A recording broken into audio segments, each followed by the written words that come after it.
इस टॉपिक में आपने अभी तक जितने भी कंसेप्ट्स पढ़े हैं उन पर बेस्ड एक कंसेप्ट टेस्ट है। इसमें हमें एक क्वेश्चन दिया गया है जिसमें हमें tan inverse 1 plus cos inverse -1/2 plus sin inverse -1/2 की वैल्यू फाइंड करनी है। तो अब आप इस क्वेश्चन को खुद से सॉल्व करने की ट्राई कीजिए। So please pause the video here and take 5 minutes to solve this question.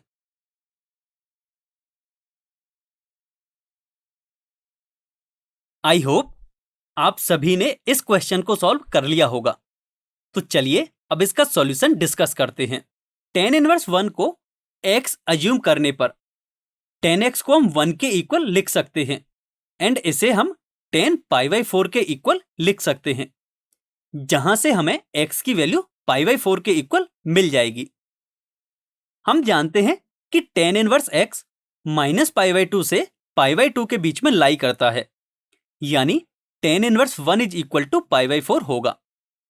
अब cos इनवर्स -1/2 को y के इक्वल अज्यूम करने पर cos y is equal to -1/2 is equal to -cos π/3 मिल जाता है, जिसे हम इतना भी लिख सकते हैं, जिससे y की वैल्यू हमें 2π/3 के इक्वल मिल जाएगी। हम जानते हैं कि cos इनवर्स x की वैल्यू 0 से पाई के बीच में लाई करती है and 2π/3 also lies between 0 to pi, यानी cos inverse -1/2 is equal to 2π/3। अब हम sin इनवर्स -1/2 को z के इक्वल अज्यूम करते हैं, जिससे हमें sin z is equal to -1/2 is equal to -sin π/6 मिलता है, जिसे sin z is equal to sin -π/6 भी लिख सकते हैं, और यहां से हमें z की वैल्यू -π/6 मिल जाती है। हम जानते हैं कि sin इनवर्स x की वैल्यू -π/2 से π/2 के बीच में बिलोंग करती है, जिससे हमें sin इनवर्स -1/2 की वैल्यू -π/6 के इक्वल मिलेगी। इन सभी की करेस्पॉन्डिंग वैल्यूज पुट करने पर फाइनल वैल्यू 3π/4 के इक्वल मिल जाती है।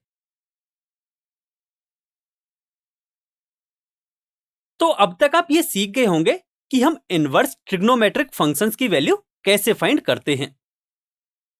इस टॉपिक की समरी इस प्रकार है कि हमने सबसे पहले ये सीखा कि हम ट्रिग्नोमेट्रिक फंक्शंस के इनवर्स फंक्शन कैसे फाइंड करते हैं एंड उनके ग्राफ कैसे ड्रॉ करते हैं। इसके बाद हमने इनवर्स ट्रिग्नोमेट्रिक फंक्शंस के डोमेन एंड रेंज के बारे में भी सीखा। अब आपको अपनी बुक के ये सभी क्वेश्चन सॉल्व करने हैं।